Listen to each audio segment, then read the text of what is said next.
में बात होगी ट्रंप के बयान पर घिरी मोदी सरकार की, पीएम मोदी के अदानी पर बयान पर भड़के राहुल गांधी की। देखेंगे कैसे सीट के फेर में फंसे केंद्रीय मंत्री शिवराज सिंह चौहान, भाषा विवाद को लेकर क्यों केंद्र पर बरसे एमएनएम चीफ कमल हासन। जानेंगे कैसे मांझी के बयान से एनडीए में मची खलबली, और बुलेटिन के आखिर में देखेंगे जाने माने कार्टूनिस्ट इरफान की किस खबर पर पड़ी तिरछी नजर। लेकिन दिन भर की तमाम बड़ी खबरों से पहले एक नजर आज की सुर्खियों पर। राहुल गांधी ने मॉडर्न कोच फैक्ट्री के अधिकारियों कर्मचारियों से मुलाकात का वीडियो सोशल मीडिया पर किया पोस्ट। लिखा, क्या रेलवे वाकई 21वीं सदी के लिए तैयार है? आरबीआई के पूर्व गवर्नर शक्तिकांत दास होंगे प्रधानमंत्री मोदी के प्रमुख सचिव। आरबीआई के गवर्नर के रूप में 6 साल तक सेवाएं देने के बाद पिछले साल दिसंबर में रिटायर हुए थे शक्तिकांत दास। सोशल मीडिया के लिए कोड ऑफ कंडक्ट की तैयारी में केंद्र सरकार। इन्फ्लुएंसर्स को कंटेंट रेटिंग देना होगा अनिवार्य। 5 से 50 लाख फॉलोअर्स वाले इन्फ्लुएंसर्स के लिए होंगे ये नियम। उत्तराखंड में फॉरेस्ट फंड से खरीदे गए आईफोन और लैपटॉप, दफ्तर की सजावटी चीजों में भी हुआ खर्च। कैग रिपोर्ट में हुआ बड़ा खुलासा। ये तो थी सुर्खियां। अब बात आज की सबसे बड़ी खबर की। अमेरिका के राष्ट्रपति डोनाल्ड ट्रंप ने एक बार फिर भारत को दी जाने वाली $21 मिलियन की रकम को लेकर बड़ा बयान दिया है। उन्होंने कहा कि आखिर भारत में वोटिंग बढ़ाने की चिंता हमें क्यों करनी। डोनाल्ड ट्रंप प्रशासन ने यूएस एड की इस राशि को कैंसिल भी कर दिया है, लेकिन ट्रंप का बयान मोदी सरकार की मुसीबत बन गया है, क्योंकि इस बार ट्रंप ने भारत के प्रधानमंत्री नरेंद्र मोदी का नाम भी इससे जोड़ दिया है। तो क्या है पूरा मामला, जानने के लिए देखिए ये रिपोर्ट। अमेरिका के राष्ट्रपति डोनाल्ड ट्रंप ने लगातार तीसरे दिन वोटर टर्नआउट के लिए भारत को मिले $21 मिलियन का मुद्दा उठाया है। ट्रंप ने एक प्रेस कॉन्फ्रेंस में कहा कि मेरे मित्र प्रधानमंत्री नरेंद्र मोदी और भारत को वोटर टर्नआउट के लिए $21 मिलियन दिए जा रहे हैं। हम भारत में मतदान के लिए $21 मिलियन दे रहे हैं। हमारा क्या, मैं भी तो मतदान बढ़ाना चाहता हूँ। पहली बार ट्रंप ने $21 मिलियन की सहायता को लेकर पीएम मोदी का नाम लिया है, और इसे लेकर अब कांग्रेस ने पीएम मोदी और बीजेपी को घेर लिया है। कांग्रेस नेता पवन खेड़ा ने कहा कि अब डोनाल्ड ट्रंप ने बता दिया है कि $21 मिलियन मैंने अपने दोस्त नरेंद्र मोदी को वोटर टर्नआउट बढ़ाने के लिए दिए हैं। लेकिन ट्रंप के इस बयान के बाद आज चारों तरफ चुप्पी है। इसलिए हम नरेंद्र मोदी से जानना चाहते हैं कि ये $21 मिलियन कहां गए, क्योंकि ट्रंप के बयान से साबित हो गया है कि उन्होंने $21 मिलियन मोदी को चुनावों को प्रभावित करने और वोटर टर्नआउट बढ़ाने के लिए दिए थे। हम लगातार वोटर टर्नआउट के बारे में सवाल पूछ रहे हैं, तो क्या इसी पैसे से वोटर टर्नआउट बढ़ रहा है? नरेंद्र मोदी कितना भी विदेशी फंड ले आए, वो भारत के लोकतंत्र को कमजोर नहीं कर पाएंगे। खेड़ा ने कहा कि यूएस एड ने भारत को 2001 से 2024 के बीच $2.9 बिलियन दिए हैं। इस राशि का 44% पैसा मोदी सरकार में आया है। इसलिए हम श्वेत पत्र की मांग कर रहे हैं, क्योंकि सबके सामने आना चाहिए कि ये पैसा किसको किसको गया। इस पैसे का 1/4 हिस्सा पिछले 4 साल यानी नरेंद्र मोदी की सरकार में आया। ये पैसा कहाँ गया? साल 2021 से 2024 के बीच $650 मिलियन आया। इसका हिसाब देश के सामने रखा जाए। ट्रंप के बयान से अब बीजेपी ही फंस गई है। मोदी सरकार से कांग्रेस सवाल कर रही है, तो कांग्रेस सांसद राहुल गांधी ने भी पीएम मोदी को घेर लिया है। उन्होंने एक बार फिर उद्योगपति अदानी को लेकर केंद्र सरकार पर निशाना साधा। अमेरिकी प्रेस को दिए गए पीएम मोदी के बयान की राहुल गांधी ने कड़ी निंदा की। राहुल ने साफ कहा कि अदानी विवाद प्रधानमंत्री का व्यक्तिगत नहीं बल्कि देश का मामला है। तो और क्या कुछ कहा कांग्रेस सांसद ने, जानने के लिए देखिए ये रिपोर्ट। लोकसभा में विपक्ष के नेता राहुल गांधी ने अदानी समूह से जुड़े विवाद पर अमेरिकी प्रेस को दिए गए प्रधानमंत्री नरेंद्र मोदी के बयान पर निशाना साधा है। उन्होंने कहा कि ये कोई व्यक्तिगत मामला नहीं बल्कि देश का मामला है। कांग्रेस नेता हाल ही में अमेरिका दौरे के दौरान पीएम मोदी की मीडिया से बातचीत का जिक्र कर रहे थे। जब उनसे अमेरिकी राष्ट्रपति डोनाल्ड ट्रंप के साथ चर्चा और अदानी समूह को लेकर चल रहे विवाद के बारे में पूछा गया, तो राहुल ने कहा कि प्रधानमंत्री ने कहा कि ये व्यक्तिगत मामला है, और जब 2 विश्व नेता मिलते हैं तो ऐसे मुद्दों पर चर्चा नहीं की जाती। कांग्रेस सांसद ने आगे कहा कि नरेंद्र मोदी जी, ये कोई व्यक्तिगत मामला नहीं है, ये देश का मामला है। राहुल गांधी ने आरोप लगाया कि पीएम मोदी ने अमेरिकी प्रेस से कहा कि वो अदानी के बारे में राष्ट्रपति ट्रंप से कुछ नहीं पूछेंगे। इसके अलावा उन्होंने ये भी आरोप लगाया कि अमेरिका में अदानी के खिलाफ भ्रष्टाचार और चोरी का मामला लंबित है। राहुल गांधी ने आगे कहा, और हमारे प्रधानमंत्री जी कहते हैं वो एक व्यक्तिगत मामला है और हम इस पर चर्चा नहीं करते। अगर वो वास्तव में भारत के प्रधानमंत्री होते तो वो ट्रंप से इस मामले के बारे में पूछते और उनसे कहते कि वो इसकी जांच करवाएंगे, और अगर जरूरत पड़ी तो उन्हें अमेरिका भी जांच के लिए भेजेंगे। लेकिन नहीं, उन्होंने कहा कि ये एक व्यक्तिगत मामला है। तो क्या अब अदानी का मामला फिर से बड़ा सियासी मुद्दा बनेगा? क्या राहुल गांधी का वार मोदी सरकार के लिए नई मुश्किलें खड़ी करेगा? राहुल गांधी के बयानों से मोदी सरकार सवालों से घिर गई है, तो सवाल एयर इंडिया पर भी उठ रहे हैं। देश की एयरलाइंस कंपनी का ध्यान मुनाफा कमाने पर है। उन्हें यात्रियों की सुविधा की ज्यादा चिंता नहीं है। अगर यात्री शिकायत करता है तो एयरलाइंस कंपनियां यात्रियों पर ही तमाम आरोप मढ़ देती हैं। लेकिन अब एयरलाइंस कंपनियों की इस मनमानी का सामना मोदी सरकार के मंत्री को ही करना पड़ा, जिसके बाद कांग्रेस ने भी मोदी सरकार को घेर लिया है। तो क्या है पूरा मामला, देखिए इस रिपोर्ट में। केंद्रीय मंत्री को विमान में टूटी सीट पर यात्रा करनी पड़ रही है, और सबसे बड़ी बात तो ये है कि जिस विमान में केंद्रीय मंत्री सफर कर रहे हैं उसमें ऐसा भी नहीं कि केंद्रीय मंत्री को ही टूटी सीट मिली थी, बल्कि कई यात्री इसी तरह की सीट पर सफर कर रहे थे। इसे लेकर शिवराज सिंह चौहान ने ट्वीट कर नाराजगी जताई। वैसे आपको बता दें कि जिस विमान में शिवराज यात्रा कर रहे थे वो एयर इंडिया का है। पहले ये सरकारी कंपनी थी, बाद में इसके प्रबंधन का जिम्मा टाटा को सौंप दिया गया। लेकिन एयर इंडिया की हालत नहीं सुधरी। इस पर शिवराज ने कहा, आज मुझे भोपाल से दिल्ली आना था। पूसा में किसान मेले का उद्घाटन, कुरुक्षेत्र में प्राकृतिक खेती मिशन की बैठक और चंडीगढ़ में किसान संगठन के माननीय प्रतिनिधियों से चर्चा करनी है। मैंने एयर इंडिया की फ्लाइट क्रमांक AI 436 में टिकट करवाया था। मुझे सीट क्रमांक 8C आवंटित हुई। मैं जाकर सीट पर बैठा, सीट टूटी और अंदर धंसी हुई थी। बैठना तकलीफदायक था।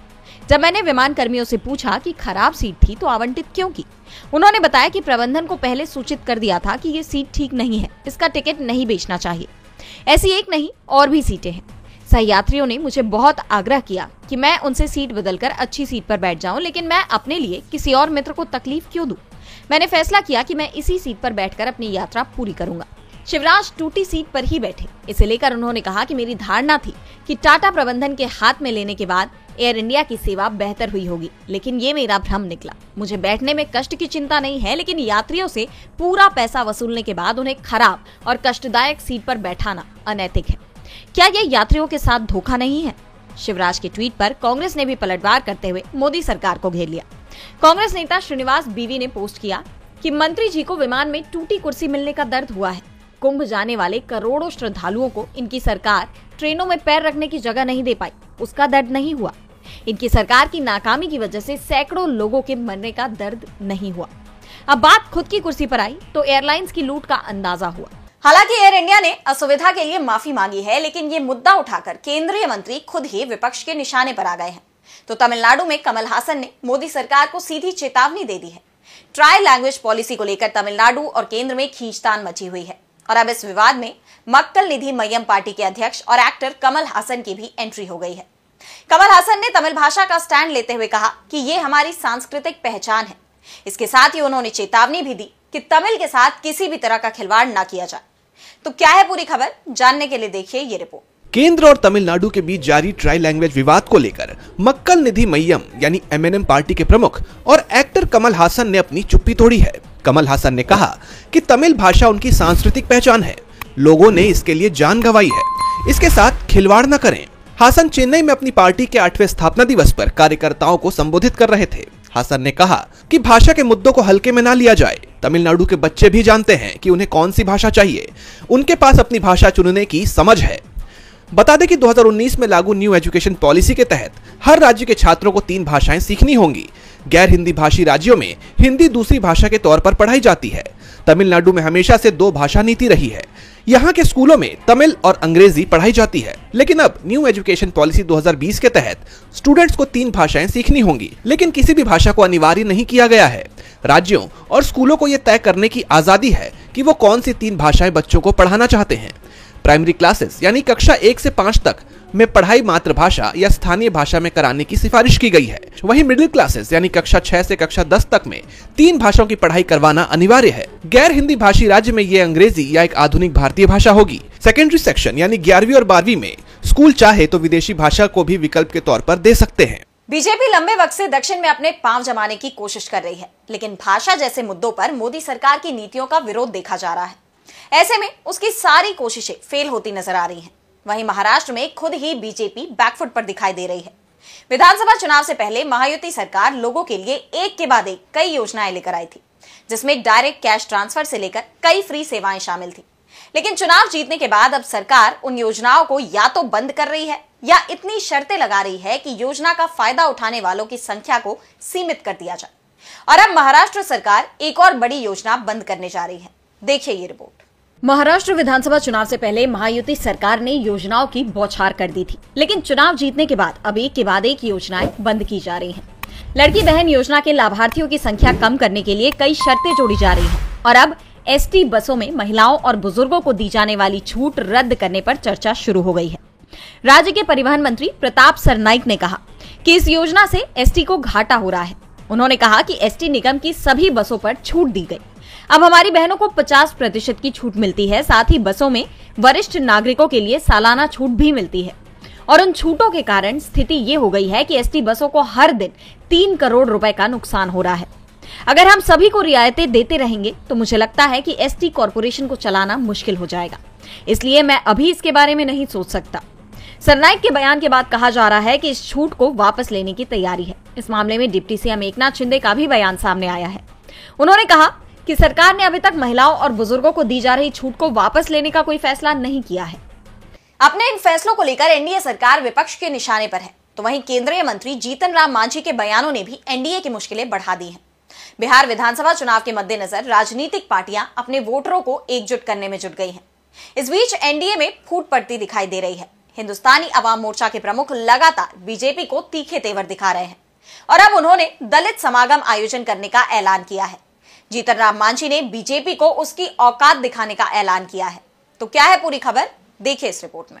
बिहार में एनडीए बिखरता दिखाई दे रहा है। हिंदुस्तानी आवाम मोर्चा के प्रमुख जीतन राम मांझी लगातार बीजेपी के खिलाफ बगावती रुख अपनाए हुए हैं और अब उन्होंने बीजेपी को उसकी औकात दिखाने का ऐलान किया है। जीतन राम मांझी ने 28 फरवरी को ऐतिहासिक गांधी मैदान में दलित समागम आयोजन करने का ऐलान किया है। ये समागम चुनाव से पहले हिंदुस्तानी आवाम मोर्चा का शक्ति प्रदर्शन माना जा रहा है। हजारों की संख्या में लोग इस समागम में शामिल होंगे। केंद्रीय मंत्री जीतन राम मांझी बिहार में अपनी हैसियत दिखाने की पूरी तैयारी में जुट गए हैं और जिस तरह विपक्ष बीजेपी पर अल्पसंख्यक और दलित विरोधी मानसिकता रखने का आरोप लगाता रहा है, ऐसे में बिहार में आगामी विधानसभा चुनाव में दलित वोटों को साधने के लिए मांझी बीजेपी के लिए अहम कड़ी माने जा रहे हैं। लेकिन बीते कुछ वक्त से मांझी बीजेपी को तेवर दिखाते नजर आ रहे हैं। सीट बंटवारे को लेकर मांझी अड़ गए हैं और 40 सीटों की मांग कर दी है। उन्होंने कहा था कि कार्यकर्ता चाहते हैं कि हमको 40 सीटें मिले, लेकिन 20 भी मिलती है तो हम गठबंधन को लेकर इतना त्याग करने को तैयार है। जिसके बाद ये चर्चा होने लगी कि मांझी की मांग अगर पूरी नहीं होती है तो वो कोई बड़ा फैसला ले सकते हैं। वहीं बीजेपी ने मांझी की इस चेतावनी को गंभीरता से नहीं लिया, जिसके बाद मांझी अब बीजेपी के सामने अपनी ताकत दिखाने में जुटे हुए हैं। इससे आगामी चुनावों में बीजेपी को इसका नुकसान भुगतना पड़ सकता है। मांझी के तेवरों ने बिहार में आगामी चुनाव को लेकर बीजेपी की टेंशन बढ़ा दी है, तो झारखंड में भी पार्टी की मुश्किलें कम होती नजर नहीं आ रही। झारखंड विधानसभा चुनाव में बीजेपी को करारी हार झेलनी पड़ी थी। चुनाव के नतीजे आए, 3 महीने से भी ज्यादा का वक्त बीत चुका है, लेकिन पार्टी अब तक अपना विधायक दल का नेता नहीं चुन पाई। सुप्रीम कोर्ट ने भी बीजेपी को अपना विधायक दल का नेता चुनने का आदेश दिया था। इसके बावजूद अब तक यह काम नहीं हो पाया।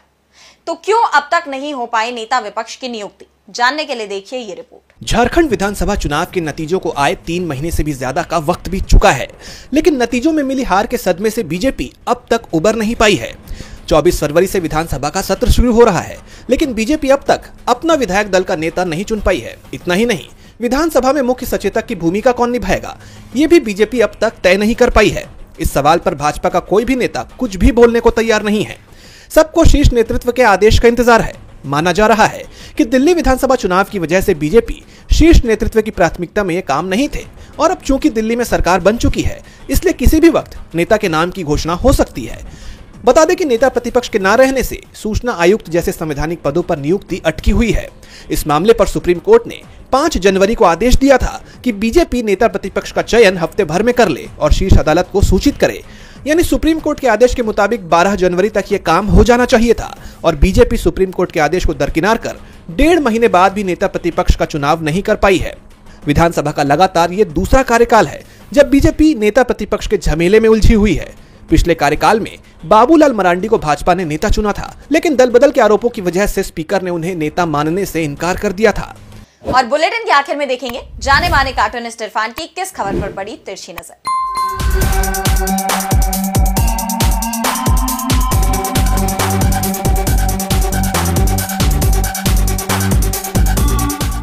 मध्य प्रदेश के पूर्व मुख्यमंत्री और मामा कहे जाने वाले शिवराज सिंह चौहान का कुर्सी का और उनका जैसे 36 का आंकड़ा हो गया है। पिछले साल विधानसभा चुनाव के बाद में मामा के हिस्से में सीएम की कुर्सी आते आते रह गई और दिल्ली तक आने वाली भोपाल से जो फ्लाइट आ रही थी एयर इंडिया की, उसमें जो उन्हें कुर्सी मिली, जो सीट मिली, वो अंदर को धसी हुई थी। तो मामा, किस्मत जब झोंके खाती है तो सब ऐसा ही होता रहता है। देश की बड़ी बड़ी कुर्सियों पे आखिर किस्मत वाले ही तो बैठे हैं।